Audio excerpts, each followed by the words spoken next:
Yo, what's up, people? This is the final review of Star Wars: The Clone Wars, the complete season 1. And as you know, I didn't show it, but here it is.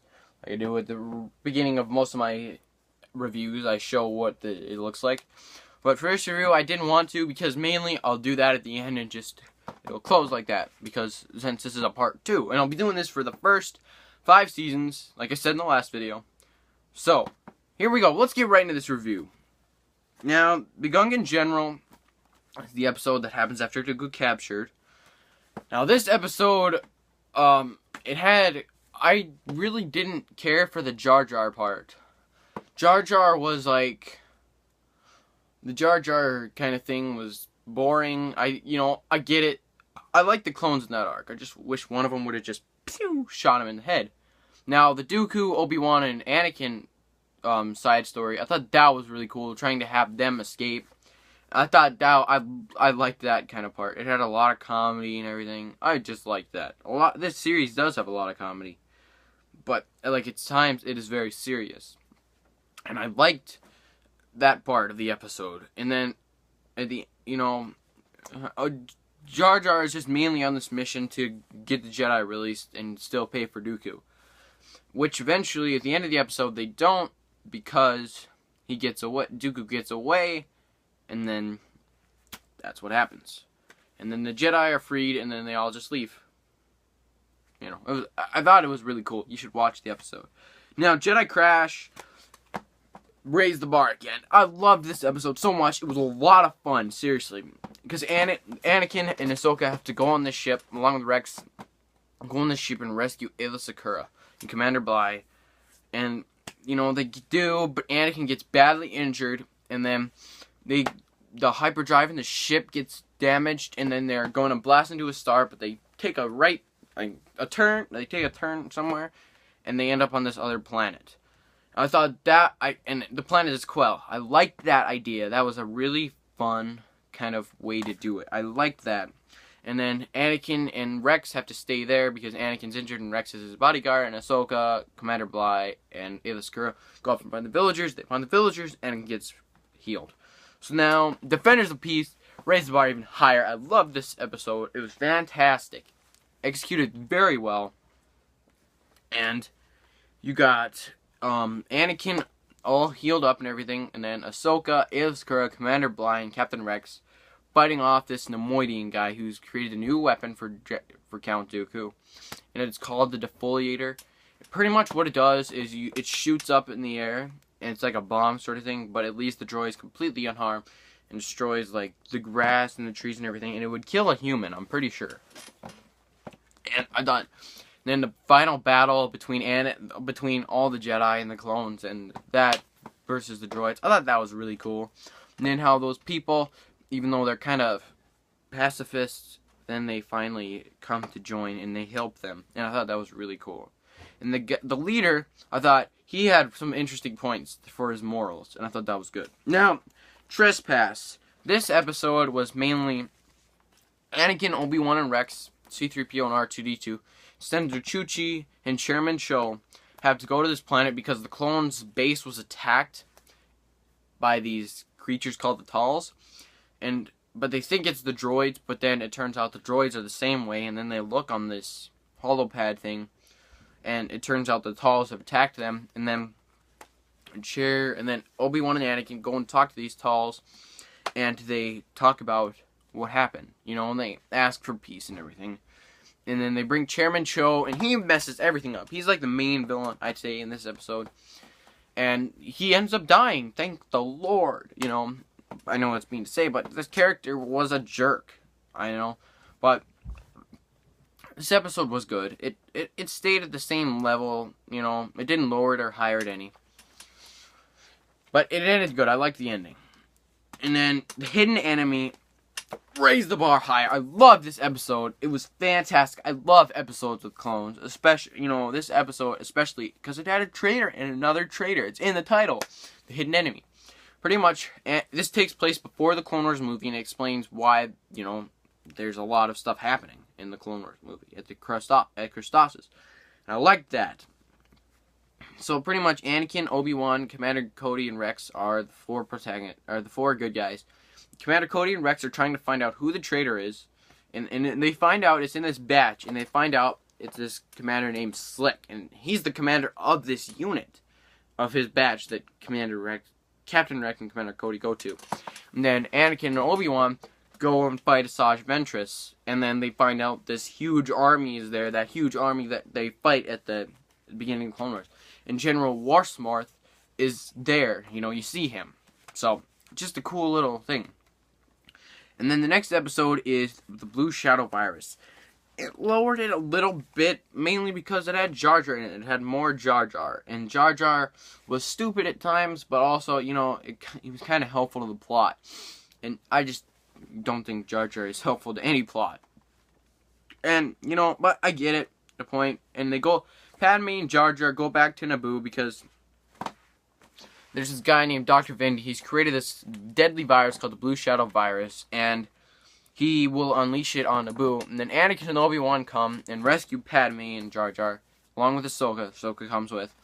And then they save the day along with this other Gungan. She wasn't annoying. And they save the day. And they put this Vendy behind bars. The Blue Shadow Virus is done. And they disarm bombs and everything. The bomb squad was cool. I liked that. And that was it. No Blue Shadow Virus. Until this episode. Mystery of Thousand Moons. I liked this episode a lot more because there was more stakes to it. The stakes were higher. Because Ahsoka and Rex and Padme were all infected with this Blue Shadow Virus. And they only have 48 hours to live. So then Anakin and Obi-Wan have to go to Iago, and Anakin actually mentioned this planet before in episode 1.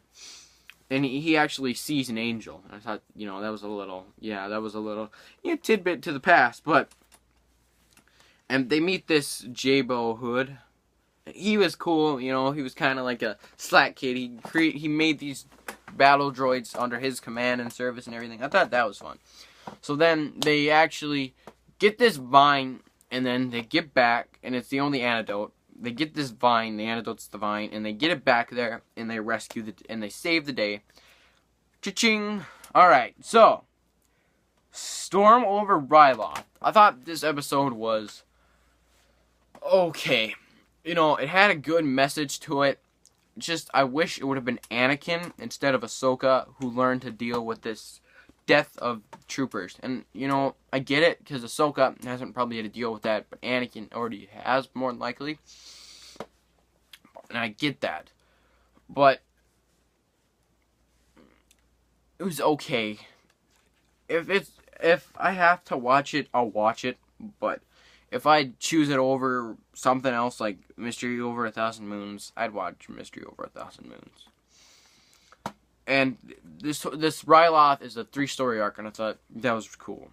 It's just a 3-story arc. Now, the next two raised the bar even higher. Innocence over Ryloth raised the bar. And that was with Obi-Wan, and has a small batch of clones, and he has to find these and rescue these people from these Twi'lek people from these villages and everything. And he actually does. And then there are these two, and Obi-Wan takes his troops and goes elsewhere, while Waxer and Boyle get separated from the group. And they are the clones we are kind of supposed to have fun with in this episode. And they find this little girl, and she leads them to where her people are. And Waxer and Boyle get back to Obi-Wan, and this episode was really cool, especially the Obi-Wan. I like that Obi-Wan thing, because he tames these animals, and they're just all calm, like it was in Attack of the Clones. And Anakin had that reek under his control, I liked that. That was fun. And then they meet up, and then they attack the droids, and then they just attack the droids, and then it's over. And technically, Anakin is still fighting this space battle up there, and Obi-Wan is still, in this next episode, Obi-Wan is still freeing these villages. Now, it's Mace Windu's turn on Liberty of Ryloth. This episode was a good episode. I liked this episode a lot. It was a lot of fun, because Mace Windu, I like Mace Windu a lot. And just really interesting in my opinion. And because Mace Windu has to go and stop this Amir Tambor guy. He's the main villain of this, pretty much this whole arc. He's like the guy, you know, like Sidious is in the prequels. Well, in the whole, but okay, and he, you know, he's kind of this, you know, this guy, and he finally, Mace Windu gets there, beats him up, well, you know, gets him under arrest with this help of Cham Syndulla, and I thought that was really interesting. Mace Windu meeting up with this other guy who didn't like the Republic, and you know, and there's also an episode that comes before these first three, and I thought, and then it really sets it up, and I liked that. Now, the season finale, Hostage Crisis, involves a new awesome bounty hunter, Cad Bane. This guy was awesome. This guy, it was just, I loved this guy. He was fantastic. I thought he did a really good job. You know, I thought they really did a good job with this. Now, the main thing in this episode is Cad Bane and these other bounty hunters are brought together to get Zero the Hutt released from prison. And I like that kind of idea. And then Anakin gives his lightsaber to Padme at the beginning of the episode because it shows that she's more important than his lightsaber. And then she has his lightsaber, and Anakin's the main hero of this episode, and he has to go all around without his lightsaber. You know, and this whole Senate building is under control by Cad Bane.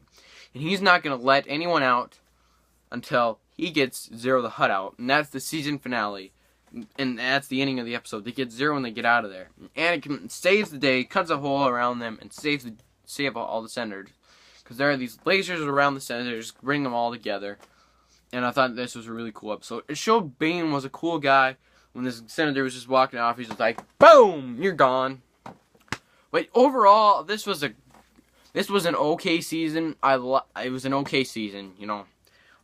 Compared to the other seasons, you know, once I get to my final review of when I get to episode 6, I will do another video saying my top movies and my top TV shows for Star Wars.